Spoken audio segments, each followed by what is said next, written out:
Hi there, Steve here. I'm going to do a second video right here in Seville.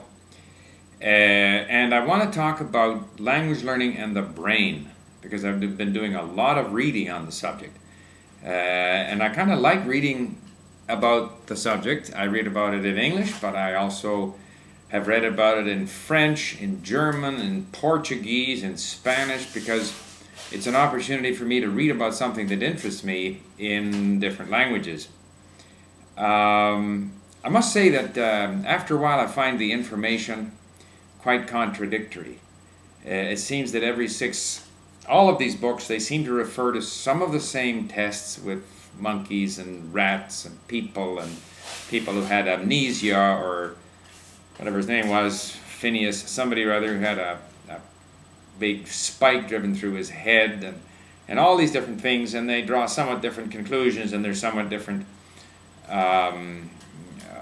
research experiments and so forth. It used to be thought that that language skills were controlled in the left side of the brain. Now the feeling is that it's controlled on both sides of the brain. Some of the people say that we do some parts of our language in the Broca area and in some other area, and it's kind of contradictory. So, it's a bit like this whole business about whether or not eggs are good for you, and whether they have good cholesterol or bad cholesterol. I always ate eggs, never worried about it. I just felt that eggs are healthy. And I think when it comes to trying to understand how we learn and how the brain affects how we learn, I think we all have to kind of draw our own conclusions. And so I'm going to share with you what some of my conclusions are. And this is not tremendously scientific, other than the fact that I've sifted through a lot of books on the subject. I do believe that the brain naturally learns. It learns on its own, and it takes time learning, and it learns all the time. And the more stimulus that you give it, the better. I was quite interested in a book by a person whose name I can't remember, but who talked about what he called the wisdom paradox, I think was the name of the book. And his thing was that the left side of the brain is where we have anything that is an established pattern. And that's what we rely on for most of our learning and most of our reactions. And that the right side of the brain is where new ideas, new patterns are introduced. Now, whether in fact it's the right side and the left side or some other combination of stuff happening in the brain doesn't matter to me, but I believe that that's true, that we establish certain routines, and in doing so, that becomes efficient for the brain because we no longer have to consider all possible combinations. We just refer to the pattern. So we've excluded, say in the case of language, sounds that we didn't hear as a child, grammatical structures that we didn't hear as a child. These are now excluded. We have started to, there might have been a period when we were young, in our first few years, where any pattern, any language pattern, Chinese, French, Spanish, whatever, Swahili, could have been imprinted on our brain as the standard, reliable pattern. And so during that period, it's open season, but once we sort of settle on one pattern, then that's the pattern. So now when you want to introduce another language, it's got to come through that innovative side of the brain. Front, back, left, right, I don't care. And so I believe that's the case. And then as we get enough comfort with this new pattern, it locks into place. Let's call it on the left side of the brain. And now we rely on that. So now we're able to do things more, unself-consciously. That's one thing I believe. I also believe that the right side of the brain, or the innovative side of the brain, is always looking, in order for these things to become a pattern, is looking for associations, comparisons to things that are already in place in the brain. And therefore, learning words and meaning and phrases is a lot easier than learning a theoretical structure. Because, for example, when I go to study Russian, the theoretical explanation of Russian, with all the rules and exceptions, and so I can't deal with it. I have nothing to refer it to. But if you tell me that in Russian the word for horse is this and the word for cow is that, I can understand that. And if you say, that people say, "What is your name?" in this way, and it's not translated as "What is your name?"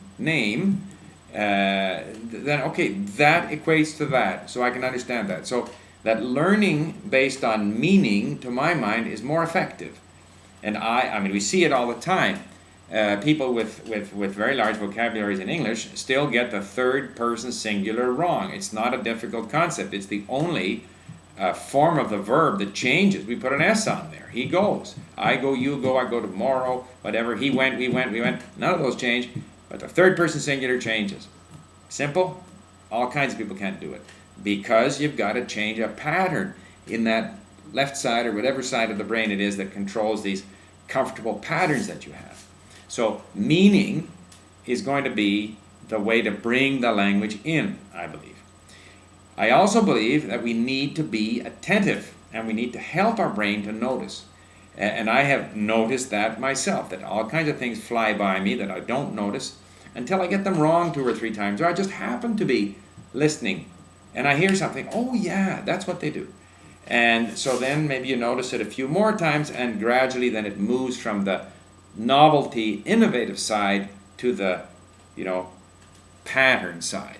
So, in all of this about how the brain learns, those are the things that I think are important. The other thing I do believe is that we learn both when we are consciously learning, but also when we are not consciously learning. And I've had this a number of times, like in my Russian learning, all of a sudden, I have all these texts on link that are just covered in yellow highlighted words. Those are words that I once looked up. I know them all.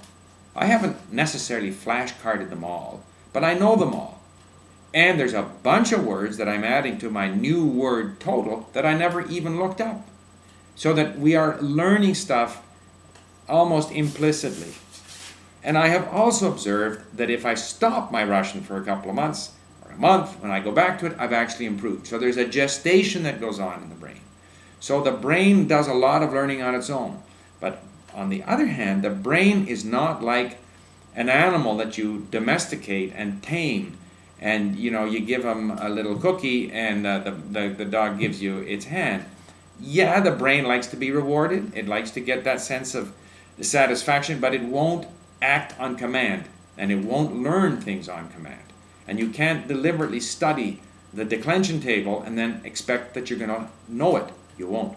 So the brain does respond to reward. It does respond to a sense of achievement. The brain likes new things. It stimulates it. But it doesn't necessarily act on command. The other thing that I think is very important about the brain and language learning in particular is that as we get older, we rely more and more on the sort of established patterns we have. And this is something that in this book on the paradox of wisdom, and the wisdom paradox, is pointed out that we become more efficient. We have this wisdom. We have such a tremendous range of accumulated patterns that we can more easily make decisions. We know how to deal with situations because we've seen them before. So that's a positive side. On the negative side, we may become less open to new ideas and new languages. And therefore, I think that it's very good for the brain, and it tends to keep the brain younger and rejuvenate the brain to learn another language. I think it's a tremendously positive thing to do, to stimulate the brain in this way. And we know that the brain remains plastic throughout our lives, even though the brain does go through certain changes, presumably. So learning another language to keep that innovative side of your brain, if we follow the wisdom paradox example, to keep that going, stimulating, forcing you to bring new patterns into the sort of pattern side of your brain, keeps the brain young. So that's my take on all of this very often contradictory information. And I like having my view of how my brain works. I don't know how my car works.